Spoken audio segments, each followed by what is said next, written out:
Sonny Liston is the most enigmatic boxer in history. He is often portrayed as a rough, mean, dumb gangster who doesn't know how to read and ended his life by suicide, where in reality he was a well-read, reserved individual. Sonny Liston, the misunderstood champ, who was forced into crime to survive. the one who scared Ali Foreman and Tyson. No one was more intimidating than Sonny Liston, not even myself. His death remains a true mystery, with decades spent trying to uncover the truth. Many say overdose or suicide, but he was coldly controlled. Depicting Liston as an evil, dim-witted gangster was primarily advantageous for the media because the fights that sell best in boxing are the ones where the bad guy fights the good guy. Probably the most striking example of such a confrontation was the fight on September 25, 1962, in which heavyweight champion Floyd Patterson faced title challenger Sonny Liston. On the surface, it was simple,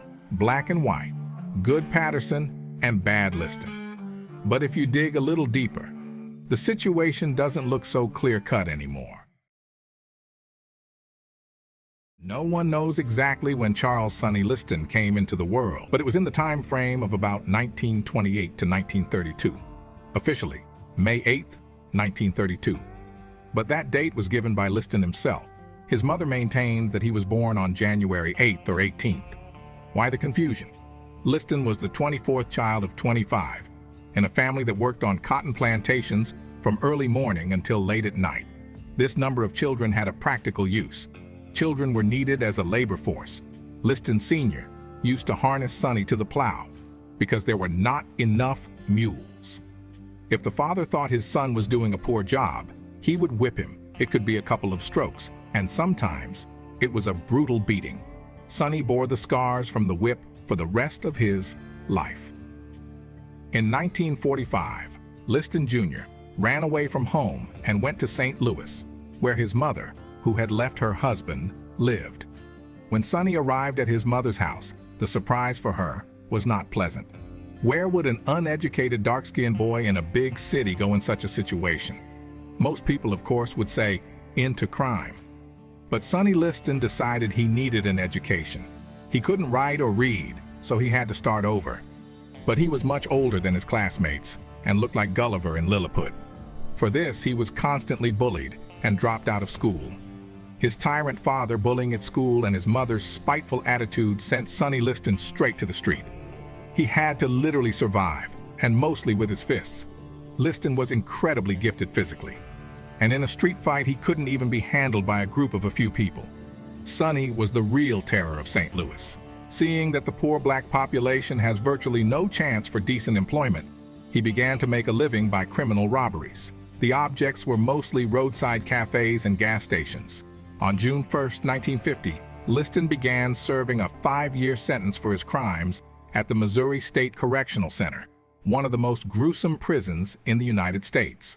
Times magazine in the 60s dubbed this prison America's bloodiest 47 acres because of the sheer number of fights, assaults, and murders inside the facility itself.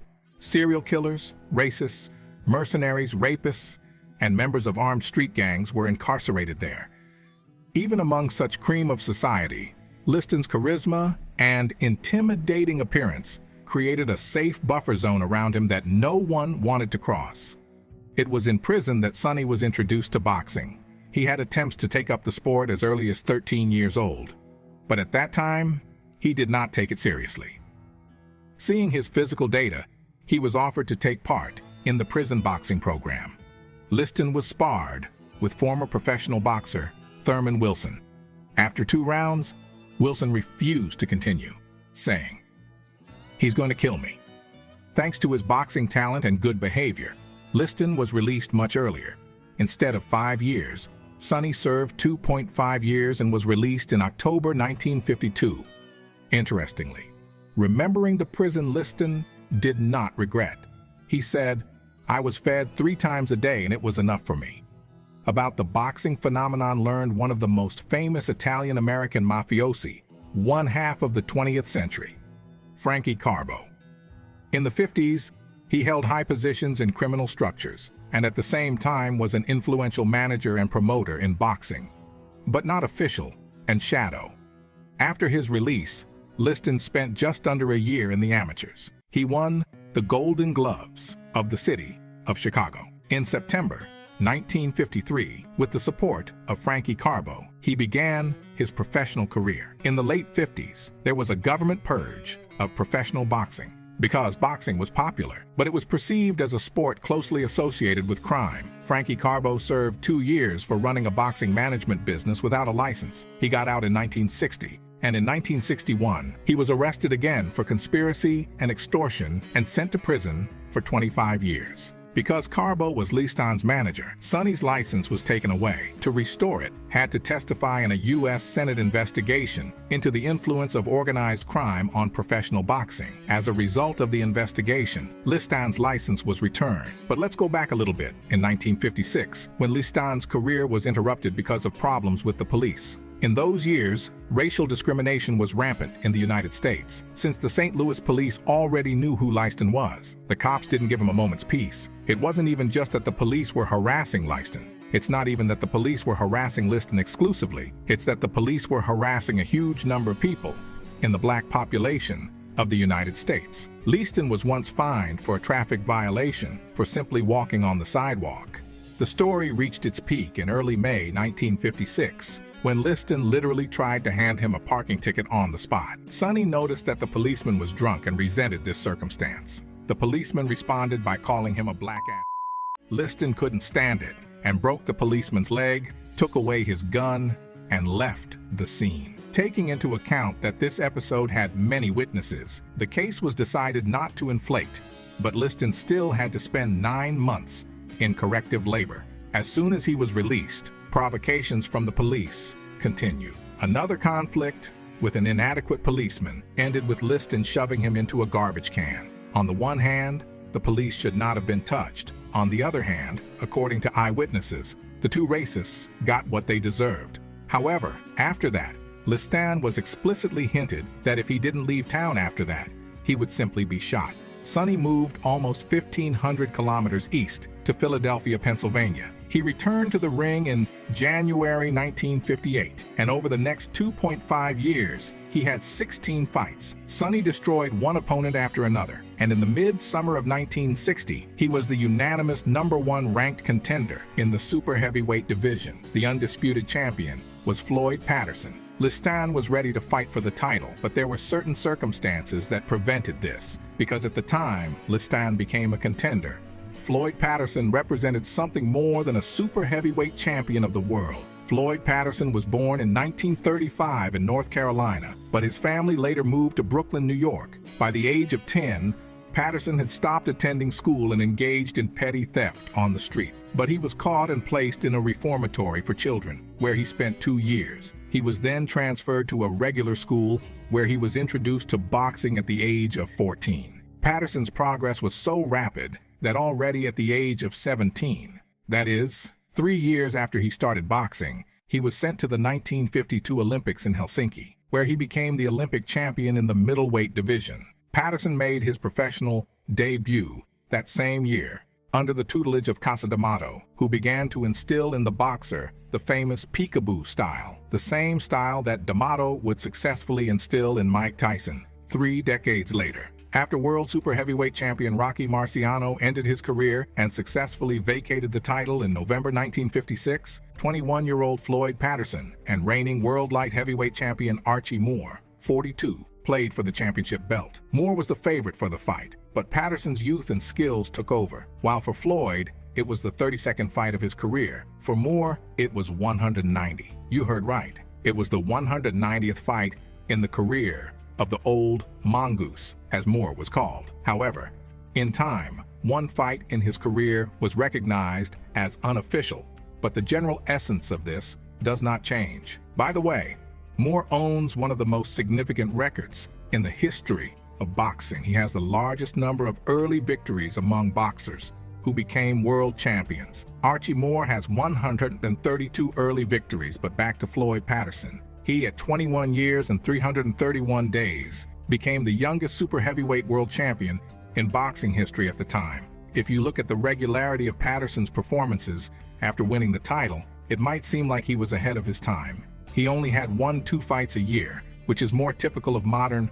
boxing, mid-20th century boxing. This was the work of Casa D'Amato, who was not only a great trainer, but a great manager. D'Amato negotiated very tough, as if he was in charge in every situation. The result of his work was that Patterson was getting fees that without Cass, he would never have seen. $100,000 for the first title fight, $125,000 for the second, and $250,000 for the third. Almost $500,000 for 3 fights in the 50s. That was a lot of money. D'Amato was very skillful in leading his charge, not only financially, but also amongst his opponents. D'Amato sometimes let his boxer bypass dangerous challengers. For example, he bypassed Zora Foley, who, being the #1 contender, was not honored to fight for the title, because D'Amato chose the #4 ranking Roy Harris. There was another moment that no one would pay attention to now, but in those days, it was literally eye-catching. Patterson won the title against Archie Moore, then defended the belt against Tommy Jackson.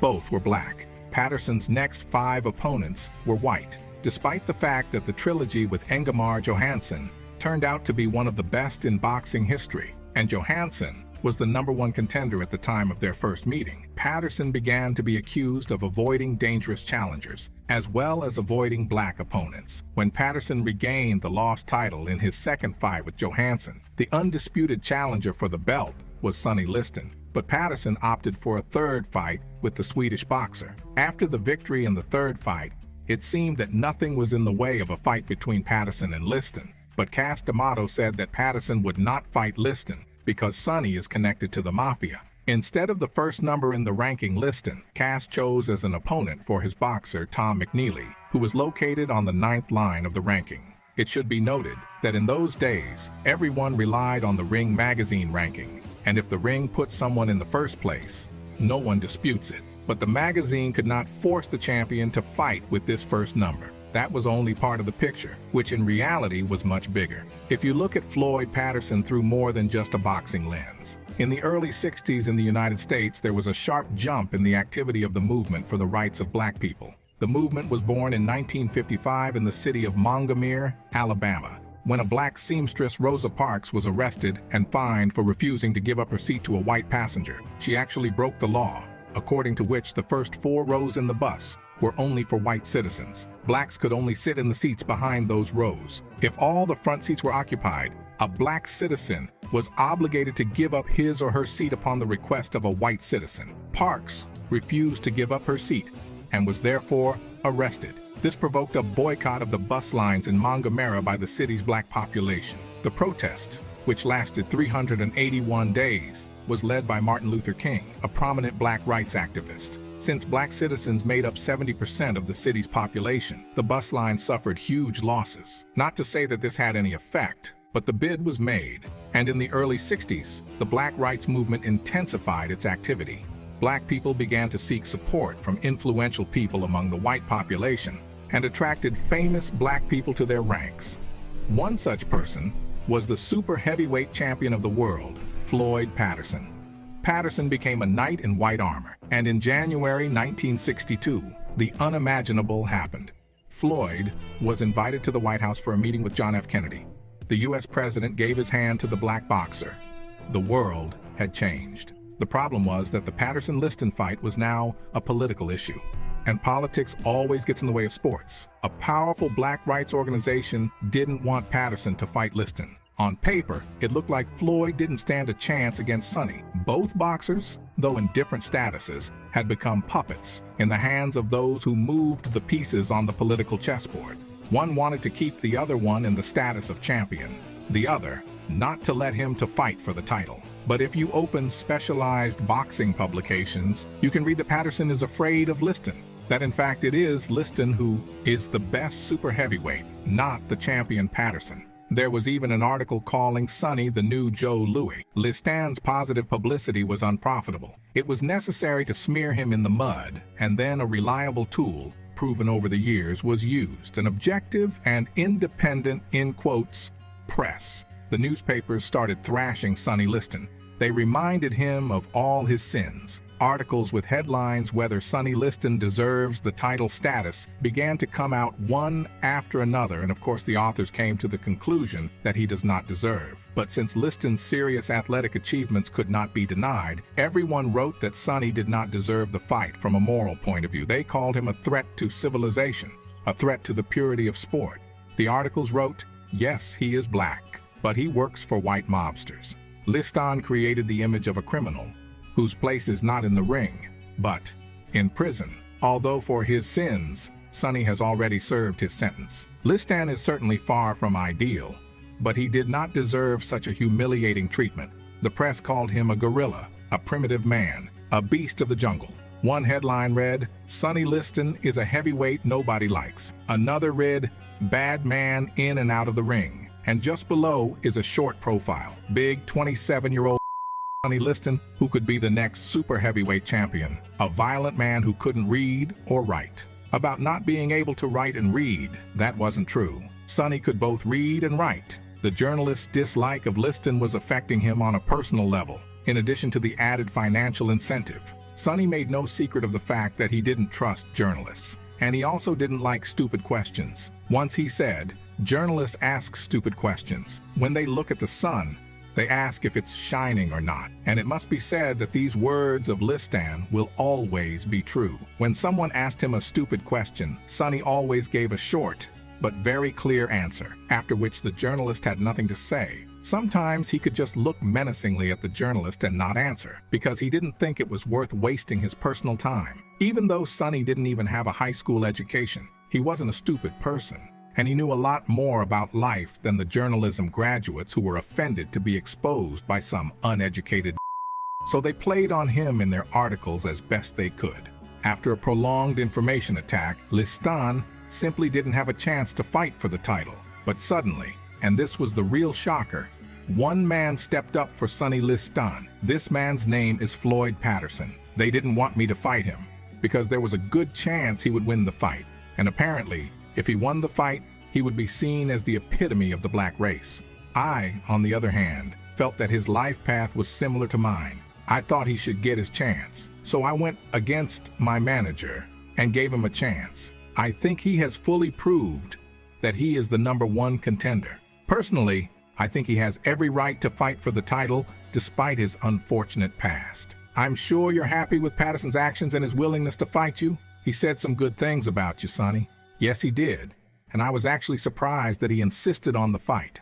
It was the act of a truly great champion and a great man. Patterson made all those who were trashing Liston look like pathetic losers. Despite opposition from his manager and trainer, Casa D'Amato, Patterson declared that in his next fight, he would fight only Liston. On September 25th, 1962, the seemingly impossible happened. Floyd Patterson stepped up to fight Sonny Liston. Observers considered Liston a favorite about 4-1, but the bookies had the ratio at only 1.5-1 in Sonny's favor. The reason was that a huge number of people bet on Patterson, believing that the charming gentleman Patterson will definitely beat this terrible criminal Liston, because good always beats evil, because so wrote in the newspapers, especially since Patterson was blessed by the president of the country, John F. Kennedy. The challenger takes any of... The Liston hook to the head is the first good punch of the fight.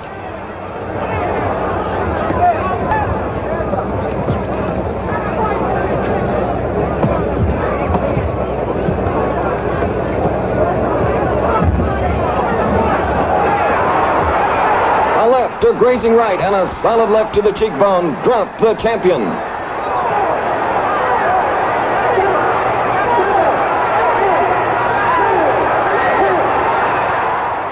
It was the first and currently the only time in the history of the super heavyweight division when a challenger managed to knock out the undisputed champion in the first round. The fight lasted only 2 minutes and 6 seconds. For Sonny Liston, it was a long-awaited moment of triumph. He had a speech prepared to give when he landed in Philadelphia, the boxing city where champions became true heroes. When Sonny arrived in Philadelphia and stepped off the plane, no one greeted him except a few reporters.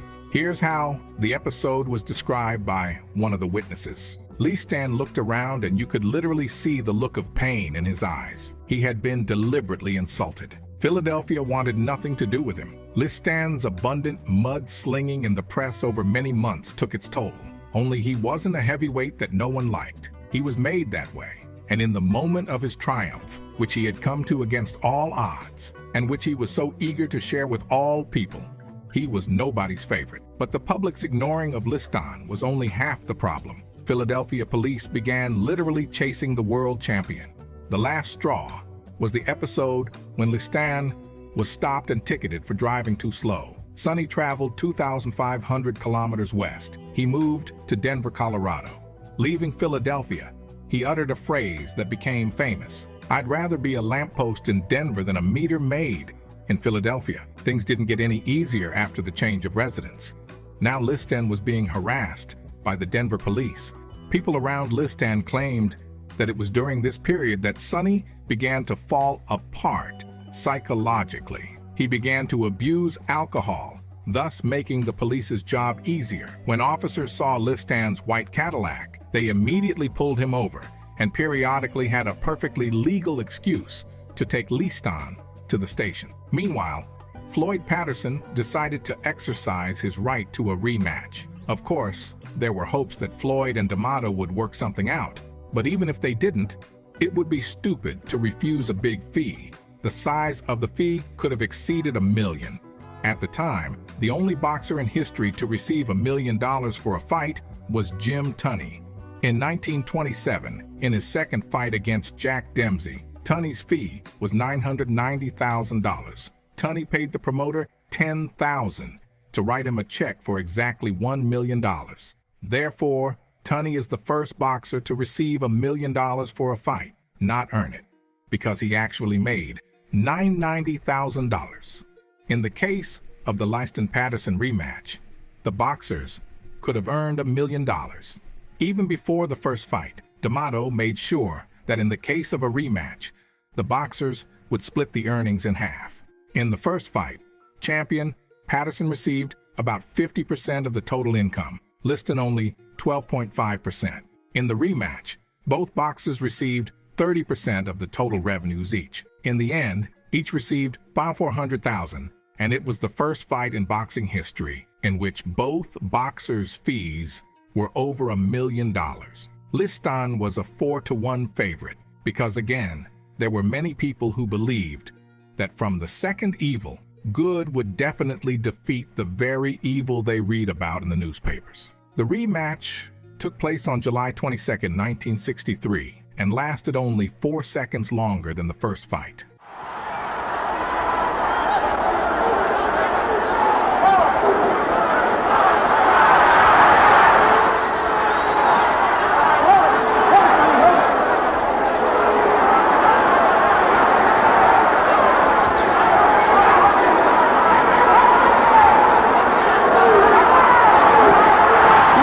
Challenger's long right hand grazes the champion's chin, but Liston's countering left hook is on target and sets up the second knockdown.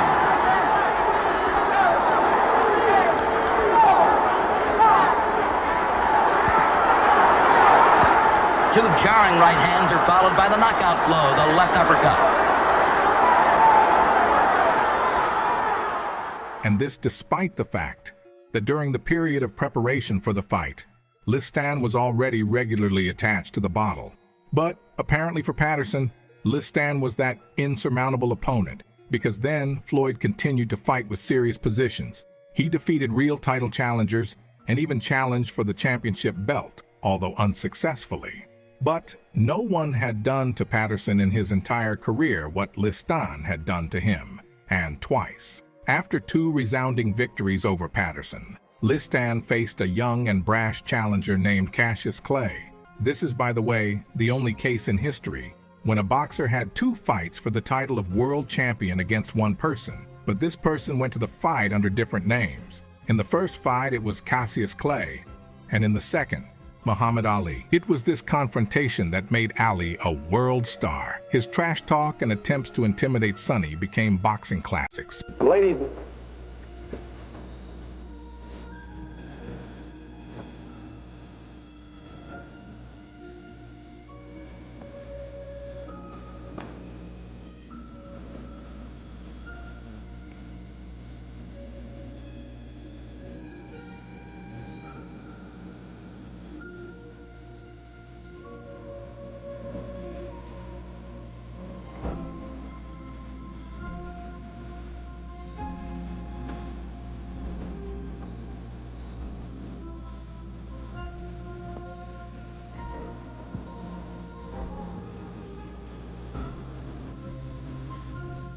Oh, may I ask you? Because I'll never lose a fight. It's impossible. Tell him. It's impossible. Never lost a fight in your life. Ask any of my fans when was the last time they lost.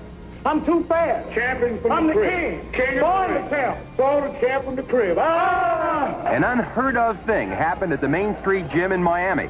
Challenger Cassius invaded while Liston was training. Clay's bravado was never more evident, but Liston was not an appreciative audience. Sonny had to be restrained to protect Clay, supposedly.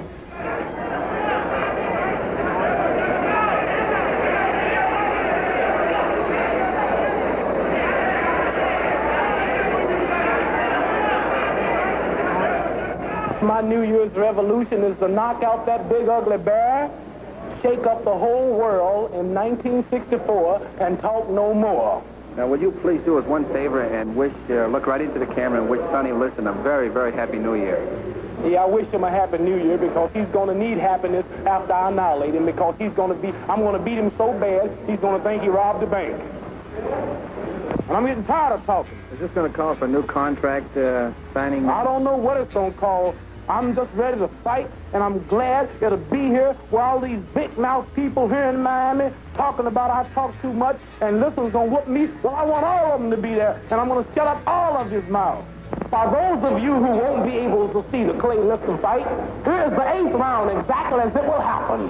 We'll do that now. I'll tell you what, I'm serious. If you can get your backers and my backers and your cut and my cut, you know, they get just as much as us. We doing all the work. But still, you take your cut and I take my cut, and we'll do that. I'm for that. Wanna take off. Meet in the front door. That's a good deal, but I don't believe you want to do it because you can use the money you're going to make because that's where you land. Listen. Tom, do you think you can whoop me? Wait a minute. Just for that, I'm going to give you half of mine if you just show up. Tom, you guys. You guys, and that don't make no sense. No, I tell you what to do. Hold it. Listen, attention. Listen to the king. Listen, I tell you what we do. I want the reporters to hear this. I want everybody in your gym to hear it. I want everybody in my gym to hear it. This is why I am so great, because I stop the people before the fight, and I stop them right there in the track and let the world hear this. I'm going to whip you. And if I whip you, will you crawl across the ring and kiss my feet? Kiss your feet. Yeah. Don't get out of it, will you? Yeah. All right, hold it. Don't be trying to, I'm not joking or trying to get no. Listen, don't you make me that same promise, because I'm not going to be around that long. Wait until you come to kiss my feet. You're not calling the bet. Call the bet. I want to trap you. I done told you what I'm going to do if you whoop me. You want to trap me? I done trapped you. I got you to a contract. That's all the trapping I do. Quit changing the subject, man. You don't need to trap me. All you need to do is show up. Oh, man, you're just rapping off at the mouth, and we're not going to get nowhere. We're not going to be on air long. Will you crawl across the ring, kiss my feet, and tell me I'm the greatest if I whoop you?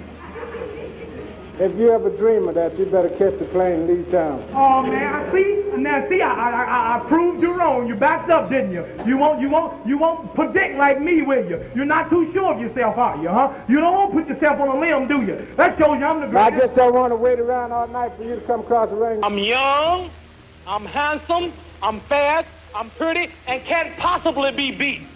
You might be young and handsome, but you won't be after I finish with you. If you like to lose your money, be a fool and bet on Sonny. I'm pretty sure people's not a fool to bet on you. They have to be a fool and bet on me. You're 40 years old if a day, and you don't belong in the ring with Cassius Clay. No, I shouldn't, because it'd be a disgrace to let the people see me kill you like I am. The odds should be 3.5 to 1 that you won't show up for the fight. The odds should be 10 to nothing that you don't last for the first round. Sonny Liston, Mr. Jack Nyla.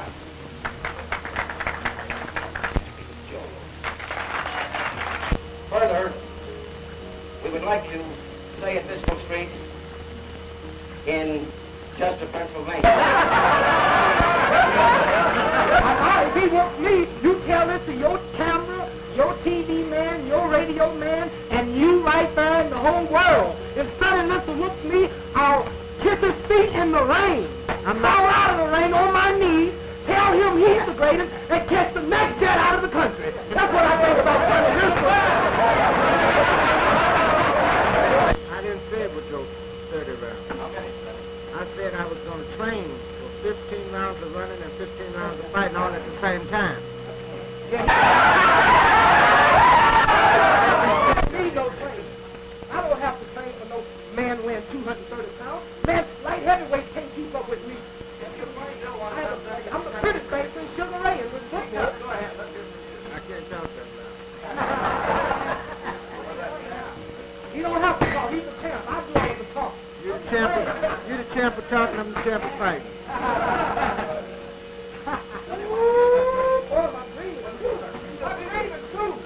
About 5 days before the fight. The fight is on. Annihilation is on. So happy. Let's get it on. Want to go down? I whoop you now. The crowd ain't big enough yet. My partner was so scared he couldn't even walk. Man, I ain't scared. I come to your house at 2 o'clock in the morning looking for you. I ain't scared of nobody. This gonna be a hard. It's gonna take a good man to whoop me. You can look at me, I'm loaded with confidence. I can't beat me. I had 180 amateur fights, 22 professional fights, and I'm pretty as a girl. I don't get hit. Like, I don't get hit, I'm so pretty. So that's what I'm afraid of. Boy, you gonna be so tired in 5 rounds. I'm bad. I'm bad. After such a promotion of the fight, there was a feeling that this was the main fight in history. But there were mysteries in the first fight as well, such as Ali's burning eyes. The explanation for this came many years later. Allegedly, Liston's Catman applied some substance either on the boxer's gloves or shoulders. But there is no real evidence of this, although the footage of the first fight clearly shows Ali blinking his eyes strangely between rounds and complaining of burning in his eyes. On the other hand, it's hard to imagine some substance on his gloves or on his shoulders getting into his opponent's eyes exclusively. Let's say Ali throws a punch and hits either his shoulder or his gloves, collects some of the substance on his gloves, and then hits Liston in the eye area, and then Liston will be in trouble. Is that a possible scenario? Absolutely. But what happened in the second fight, which lasted only 2 minutes and 12 seconds, put all that on the back burner. The Phantom Punch excites boxing fans to this day. Even if you're watching the video in 2085, there's no arguing that Ali threw a precision punch. The question is the aftermath of that punch. Was it so well-timed and accurate that Liston couldn't resist, and it took him more than 10 seconds to get to his feet? How could this happen to a man who has spent the last 5 years simply destroying the best representatives of the division one by one?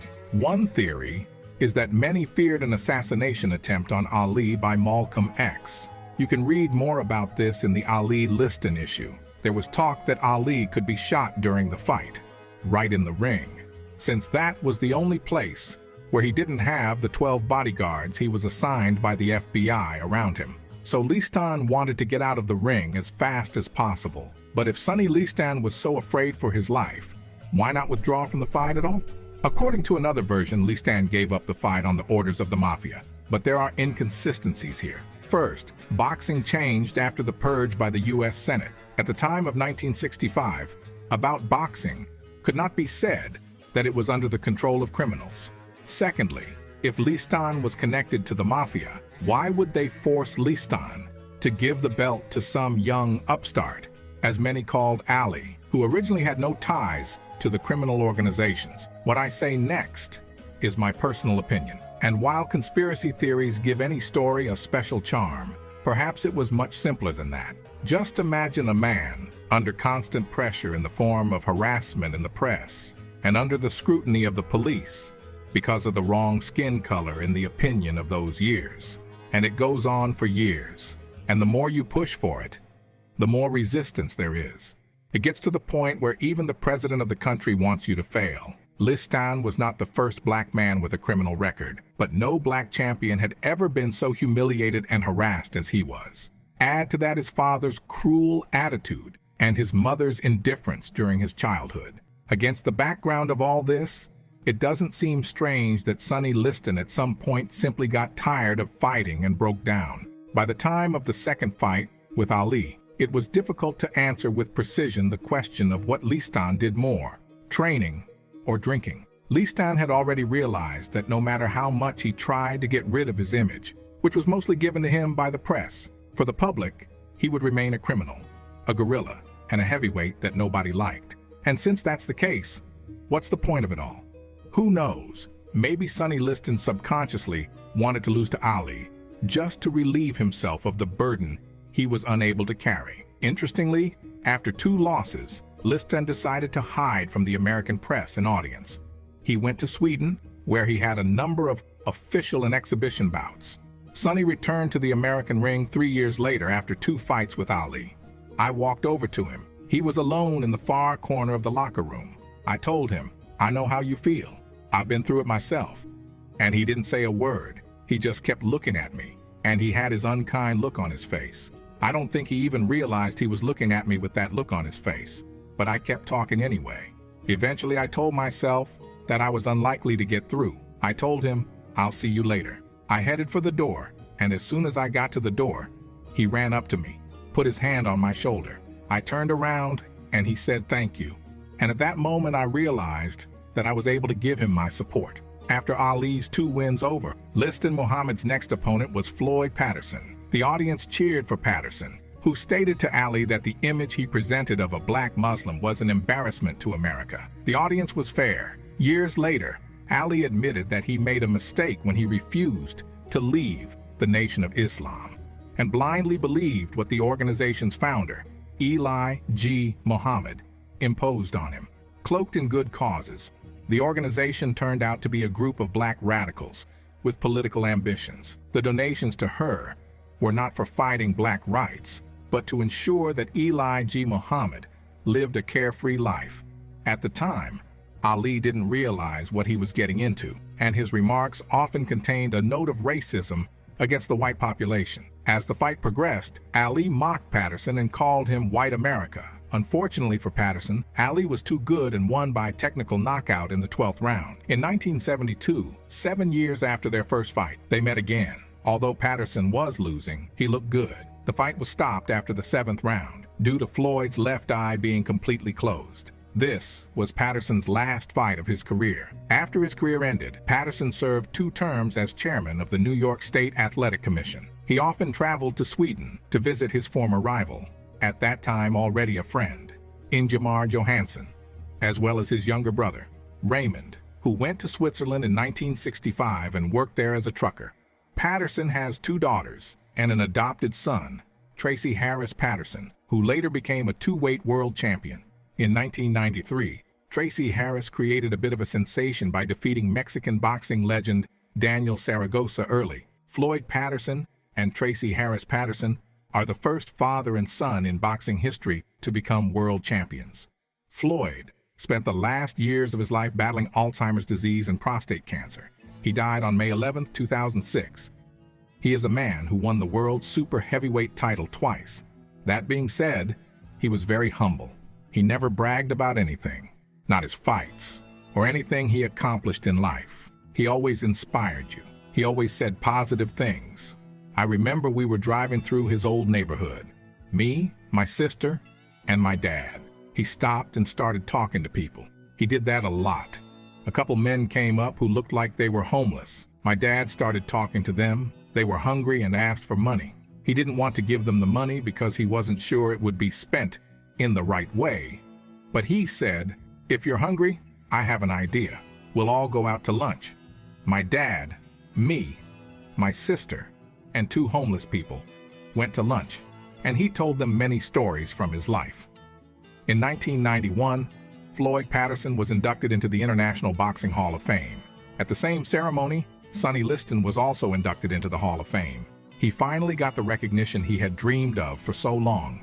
But unfortunately at that time, Sonny had been dead for over 20 years. Not only is the exact date of his birth unknown, but the exact date of his death is also unknown. Liston died between the evening of December 29th and the morning of December 31st, 1970. His wife left for New Year holidays to relatives and returned only on January 5th. On that day, she found the body, which had already begun to decompose. it was impossible to determine the exact time of death. Therefore, the middle part of the probable range was taken, and December 30th was specified. The toxicology report stated that traces of heroin decomposition were found in the body, but it was impossible to establish that the death was the result of an overdose. In other words, maybe she was, but too much time had passed to say for sure. But even the presence of the heavy drug in Liston's body raised a number of suspicions. First of all, over the last couple of years, Liston has picked himself up, gotten in pretty good shape, and was ranked in the top 5 super heavyweight boxers. It is highly doubtful that Liston's form improved from being hooked on heroin. 6 months before his death, he defeated Chuck Webner, and his next opponent was to be George Chuvalo, who, by the way, signed a contract at the time when Liston was already dead. On this occasion, Chuvalo will say that he literally signed a contract to fight a dead man. Next, it was long and well known that Liston had a panic fear of needles. This was confirmed by several treating doctors, Liston's trainer, and wife all at once. He even canceled a trip to Africa when he found out he had to get a number of vaccinations. But let's assume that Liston's entourage is protecting him, and the former champion injected himself. But then why, according to the police report, no syringes, tourniquets, or injection preparation items were found in the house?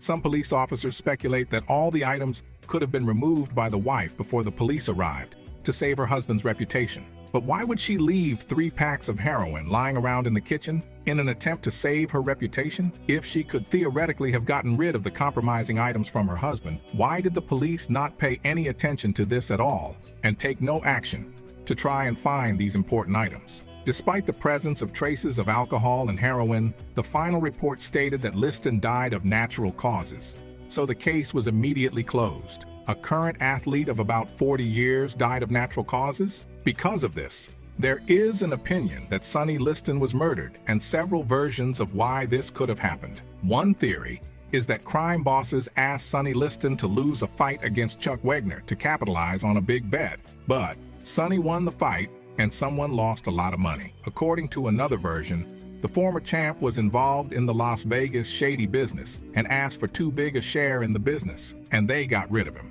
There is even speculation that Liston's murder was covered up by the police. This version is fueled by the fact that the police quickly closed the case without finding anything suspicious in what happened. Indeed, why investigate the death of one of the most famous athletes in the United States, filled with contradictory circumstances? It's just an ordinary day in Las Vegas. And here's what his coach Johnny Tokua had to say about Sonny Liston. I guarantee you that Liston's death had nothing to do with drugs. Again, you can say that Johnny is protecting his boxer, but Johnny was an old school man, and he never had a reputation as a storyteller. He was highly respected in the boxing world, and even recognized champions were honored to train at Johnny's gym. The theory that someone injected Liston with a lethal dose is also ultimately stymied, but interesting points are still present. In the early 1980s, a Vegas police informant reported that Sonny Liston was murdered on the orders of Ash Resnick. Ash Resnick was not only a criminal mastermind, but let's just say a man respected on many levels and well connected at that. Resnick was among the very powerful people who held the entire Las Vegas gambling business. Allegedly, Liston and Resnick had developed serious monetary differences, so Resnick decided to get rid of Liston. The executor of the contract killing by administering a lethal dose of heroin was Larry Gandhi, a Las Vegas police officer from the narcotics division. Interestingly, it was Gandhi who was part of the police team that worked at the scene of Liston's death. In early 1980, Gandhi was no longer on the police force, but a robber, and after the informant's report, they did not open a case against Liston. A few years later, the informant choked to death on exhaust fumes in his own car. The police ruled that the cause was a faulty exhaust system. Instead of starting the car and driving, the man started the car and fell asleep. And by an incredible coincidence, the exhaust system was defective. Apparently, the situation when in a car in Las Vegas, the exhaust goes directly into the cabin is encountered at every turn. The question of how Sonny Liston really died remains unanswered, as well as the question of how closely he was connected with the mafia. It is possible that the general opinion about Liston's close ties with the mafia is based on the fact that boxing itself in the 50s was at the peak of its connection with crime. And the problem with boxing in those years was that if you wanted to fight at the top level, and mostly it seemed super heavyweight, one way or another you had to deal with representatives of the criminal world. For example, for some reason few people mentioned that Rocky Marciano's manager, L. Vine, worked for Frankie Carbo. He has also been spotted at parties at the homes of Carlo Gambino and Frank Costello. Carlo Gambino was the head of the Gambino family, part of the largest Italian-American mafia structure called the Five Families. The structure is still in operation today. The names of all who headed the families and heads now you can easily find out. Or Wikipedia. Frank Costello was called the Prime Minister of the Underworld. By the way, Gambino and Costello became the prototypes of Vito Corleone, a character in Mario Puzo's book The Godfather. Recommended reading. But it is still important to note that Marciano did not seek friendship with these people. They were the ones who really liked Rocky because of the fact that he was Italian. However, when you think of Rocky Marciano, you hardly think of him as a boxer who was associated with the mafia. Rocky had a crystal clear reputation, although Liston's situation wasn't particularly different from Marciano's. Neither man sought this friendship. It just happened sometimes that some people's friendship just couldn't be denied. The only difference was that Marciano was a white man who had broken the 15-year hegemony of the black super heavyweight champions, and Liston was a black man with a prison sentence, and the bad guy role, especially with his intimidating stare, suited him perfectly. Another example is Joe Louis, who held the world super heavyweight title for 13 years and defended the belt 25 times in a row. Probably many people have heard the story that after the end of his career, Louis quickly squandered his earnings, and eventually, he even had to work as a doorman in one of the hotels in Las Vegas. But not many people know that that hotel belonged to a man named Ash Resnick, who gave the job to the former champion. So Joe Louis not only greeted guests at the entrance to the hotel, but also did a job for Resnick to knock out debts. This is not at the level of rumor, but at the level of FBI investigation. But as I said, Resnick was a man with connections. So the FBI guys, try as they might, they never got to Resnick. Maybe they were afraid the car's exhaust system would suddenly break down. You ever hear of Joe Louis doing anything dark? I don't think so. But there was a period in his life, just for a short time. They say that at the very beginning of his boxing career, when Frankie Carbo managed the processes in boxing to create the desired effect, Sonny also went with the right people who collected debts. But all this is just at the level of rumors. Whether it was or not now, no one can say for sure. And although Liston has dozens of arrests to his credit, there is not a single one on suspicion of murder, extortion, or intimidation. Among the charges against him, there is not a single one that has anything to do with the activities of mafia structures. He was only once called as a witness to testify during a U.S. Senate investigation into the influence of crime on boxing. Liston, though, had his license revoked, but it was a matter of weeks. After his testimony, he returned to the ring with no problem. Given the seriousness with which the government has taken to cleaning up boxing, if Liston had been found to be connected to Carbo, not only through boxing, as many boxers are, but also by helping in underground endeavors, he would have gone to jail along with Carbo. Commenting on her husband's ties to the mafia, Geraldine Liston stated, "If Sonny worked for such powerful people, why did we live so poorly until he started getting good fees in boxing?" End quote. Given what a large-scale PR campaign to Liston arranged by the press, is not surprising that the trail of this PR stretched through the decades. So the question, was Sonny Liston associated with the mafia? We can answer, yes he was, because all professional boxing at a certain point in time was closely connected with mafia structures. And this is the only reliable answer we have. Everything else is rumors, myths, and legends. Don't get me wrong, Liston wasn't a dandelion either. A series of armed robberies at gas stations and coffee shops is a very serious offense. Sonny did illegal things he wasn't proud of, but he served his time, and in a place that few people ever come back from in one piece, and some people don't make it back at all. But that was before boxing, and in this case, Liston was nothing more than a product of the system. The 13th Amendment, outlawing slavery, was passed in the United States in 1965. And in 1943, black people harnessed their children to the plow because they themselves were being harnessed, but only figuratively, by white employers. In the mid-19th century, black people in slavery worked for a bowl of soup a day, and 100 years later, when slavery was outlawed, they worked for money. But only with that money could they afford the same bowl of soup a day.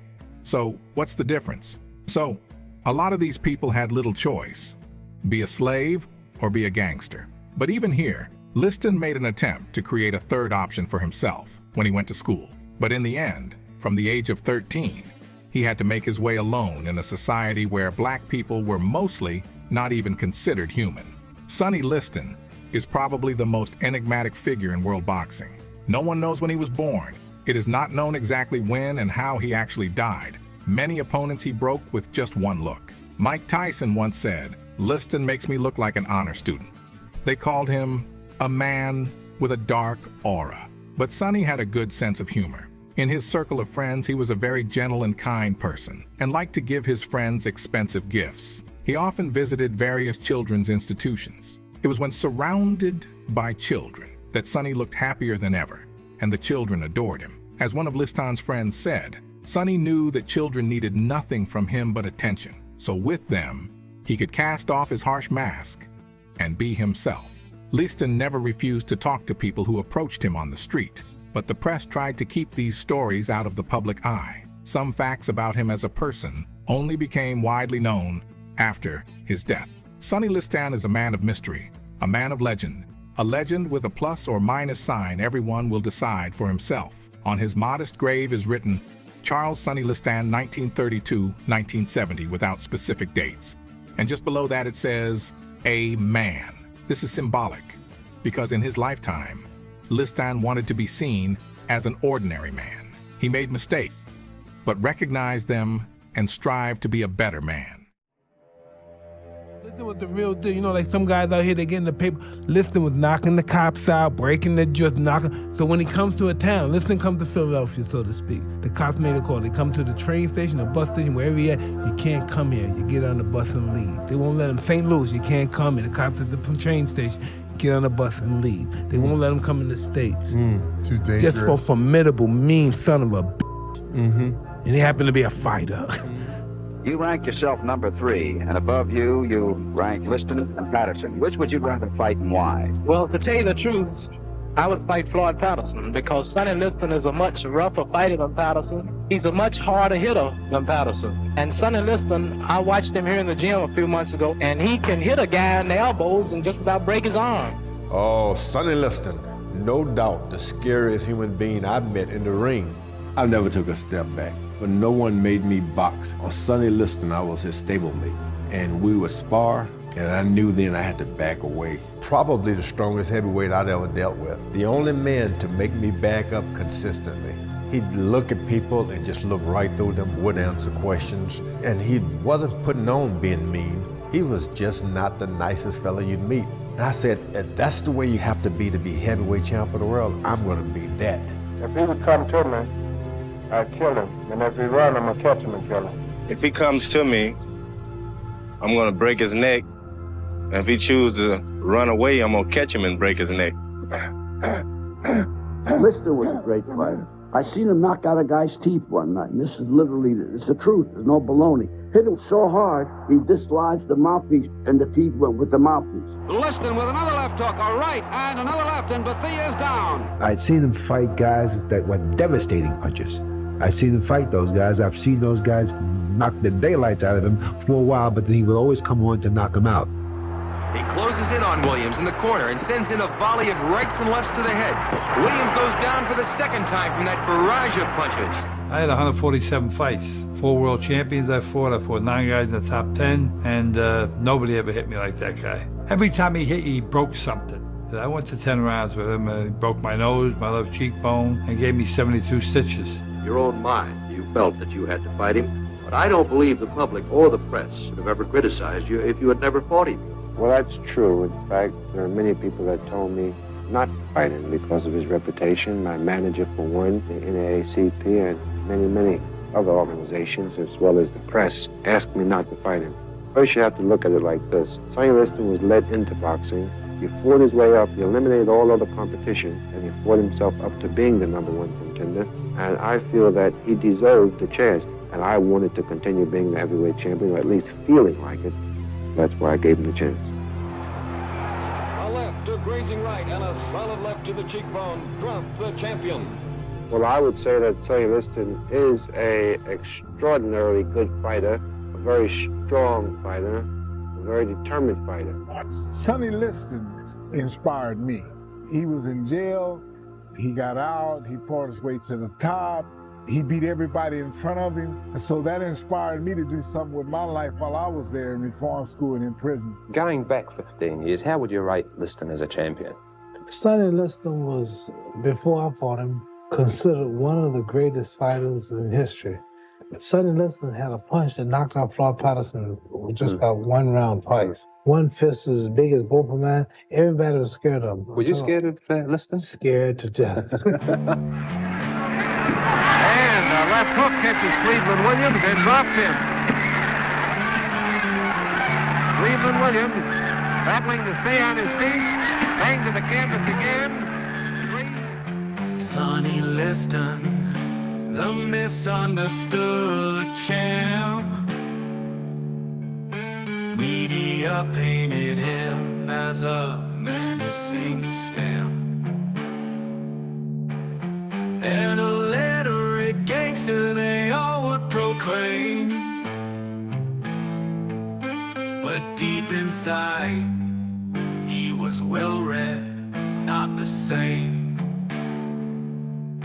The one who scared Ali Foreman and Tyson wanted a quiet life, no need for the fighting.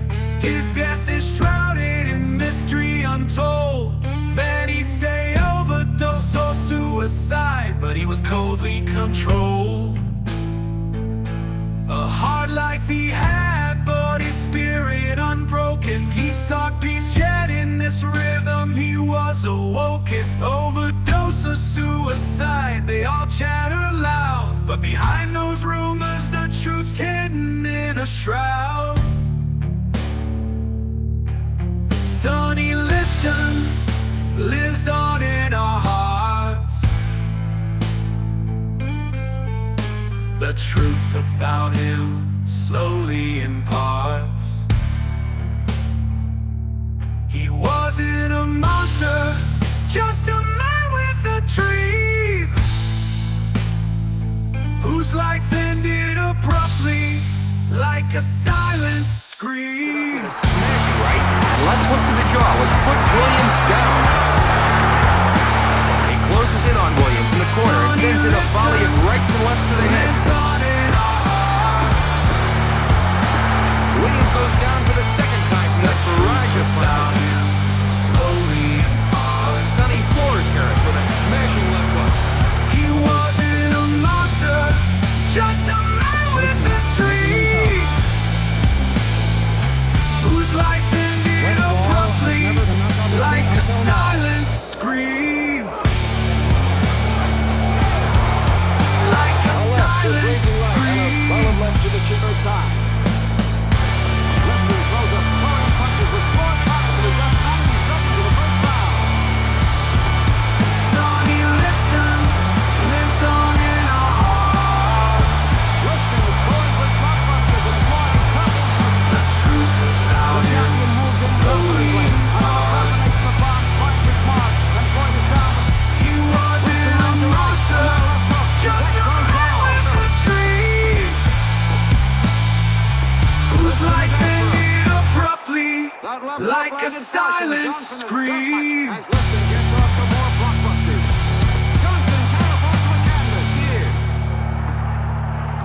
Sonny Liston, the misunderstood champ. Media painted him as a menacing stamp. Liston going after Bill McMurray. Tremendous punches by Sonny Liston. Scared Ali And Foreman McMurray. and Tyson Wanted a quiet life, no need for the fight. His death is shrouded in mystery untold. Many say overdose or suicide. He was cold and